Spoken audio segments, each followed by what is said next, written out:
ETF index mutual funds నేర్చుకుని stock మార్కెట్లో రాణించాలనుకుంటున్నారా? వెంటనే ఈ నెంబర్కి కాల్ చేయండి.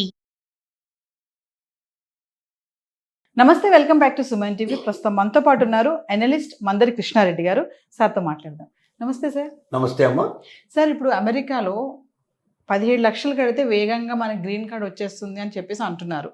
అసలు అంటే మరి గ్రీన్ కార్డ్ రావడానికి ప్రాసెస్ ఏంటి? మరి ఇప్పుడు ట్రంప్ ఉన్నటువంటి ఈ టైంలో ప్లస్ ఇంకోటి టారిఫ్ది ఒకటి హవా నడుస్తుంది. ఇప్పుడే 25% పెంచాడు, మళ్ళీ ఇమీడియట్లీ మళ్ళీ ఇంకో 25%, మొత్తం 50% టారిఫ్ నడుస్తుంది. మరి ఈ టైంలో వీసాలో కూడా ఈ మార్పులు రావడము, అసలు 17 లక్షలు కడితే వేగంగా గ్రీన్ కార్డ్ రావడం అంటే ఏంటి? అసలు ఆ ప్రాసెసింగ్ ప్రీమియం ఫీజు అనేది, ఇవన్నీ ఒకసారి డీటెయిల్స్.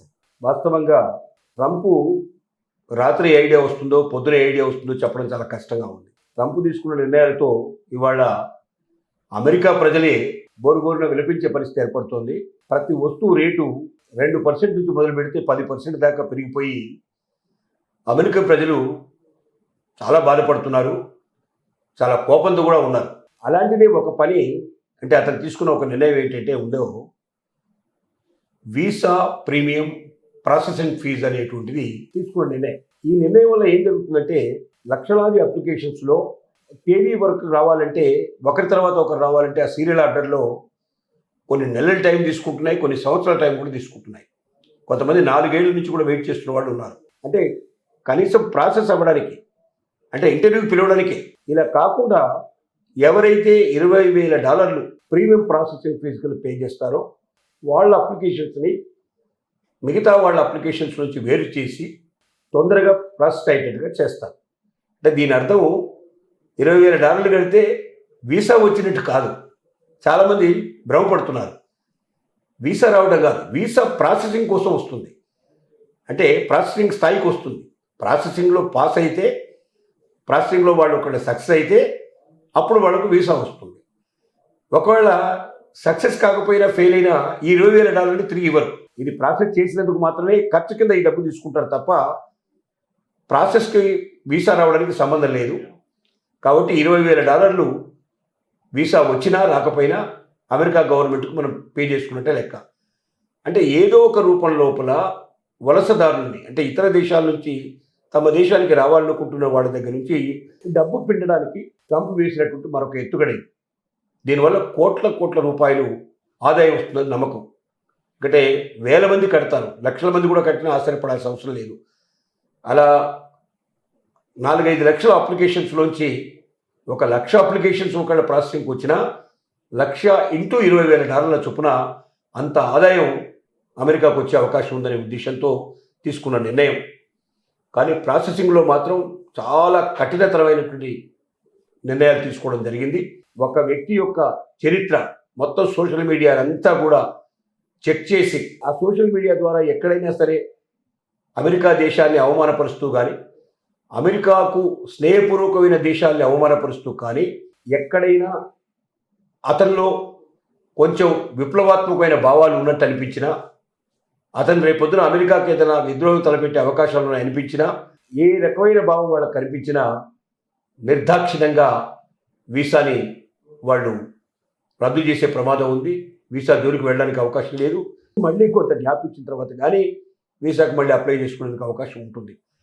అంటే ఈ $20,000 ప్రాసెసింగ్ ఫీజు చెల్లించే వాళ్ళు తొందరగా తమకు ప్రాసెసింగ్ పూర్తవుతుంది, తొందరగా తమ అప్లికేషను వీసా కోసం వాళ్ళు పిలుస్తారు, ఇంటర్వ్యూకి పిలుస్తారు అనే నమ్మకంతో చేసుకునే పని ఇది. ఇంటర్వ్యూలో సెలెక్షన్ అనేది ఈ డబ్బుకి ఏ రకమైన సంబంధం లేదు. ఇది పొరపడబడాల్సిన, ఎవరైనా $20,000 కడితే నాకు వీసా వచ్చేస్తుందన్న ఆశతో డబ్బు కడితే ఆ డబ్బు మాత్రం తిరిగి ₹1 రాదు. వీసా రాకపోయినా ఆ డబ్బు ఇవ్వరు. కాబట్టి దాన్ని దృష్టిలో పెట్టుకొని పే చేయగలిగే కెపాసిటీ ఉన్న వాళ్ళు ఎవరైనా ఉంటే పే చేసుకుంటే మంచిది తప్ప దీనివల్ల మాత్రం అదనంగా వీసాకు మాత్రం రాదనే విషయం గ్రహించాలి ప్రతి ఒక్కరు. ఏది ఏమైనా ట్రంప్ చేసే మార్పుల్లో ఇదొక మార్పు. కొత్త మార్పులకు శ్రీకారం చుడుతున్నాడు. వలసదారులతో ఆటాడుకునే ప్రయత్నం చేస్తున్నాడు.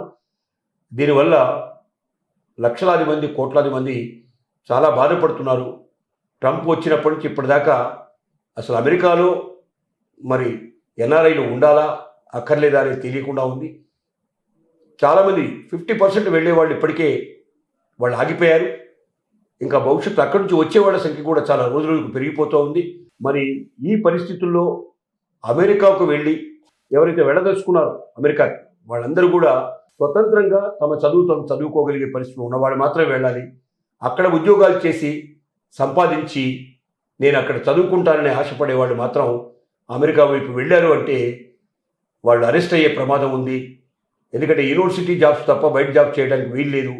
యూనివర్సిటీలో కొద్దిమందికే జాబ్ దొరుకుతాయి తప్ప మిగతా వాళ్ళకి దొరకవు.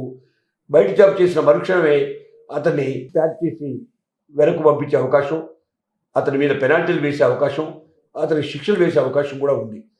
కాబట్టి ఇలాంటి ప్రమాదకరమైన పరిస్థితుల్లో ఎట్టి పరిస్థితుల్లో ప్రతి ఒక్క వ్యక్తి గ్రహించాల్సింది ఏంటంటే, మీరు అక్కడ చదువుకోదలుచుకున్నా లేక అక్కడ మీ ఉద్యోగం సంపాదించుకోవాలని కోరుకున్నా చక్కటి పద్ధతి ప్రకారంగా వీసాలోనే ఆ H1B వీసా అలాంటి ఏదైనా ఉద్యోగకరమైనటువంటి మంచి అక్కడ పేరు పొందినటువంటి సంస్థల నుంచి మీకు ఉద్యోగం వస్తే ఆఫరింగ్ ఉంటే మీరు వెళ్ళాలి తప్ప అక్కడికి వెళ్ళి ఉద్యోగ ప్రయత్నాలు చేస్తానని మీరు అనుకుంటే మాత్రం తప్పనిసరిగా పప్పులో కాలేసినట్టు అవుతుంది. ఈ విషయాలన్నీ దృష్టిలో పెట్టుకొని ప్రాసెసింగ్ ఫీజు పే చేయాలా అక్కర్లేదా, ప్రాసెసింగ్ ఫీజు పే చేసినంత మాత్రంలో వీసా రావడం కాదు, కానీ తొందరగా ప్రాసెసింగ్ పూర్తవుతుంది, వీసా వస్తుందో రాదో బయటపడుతుంది. అంతవరకు మాత్రమే ఆలోచించుకొని ముందుకు వెళ్ళాల్సిందిగా మనం విజ్ఞప్తి చేస్తున్నాం.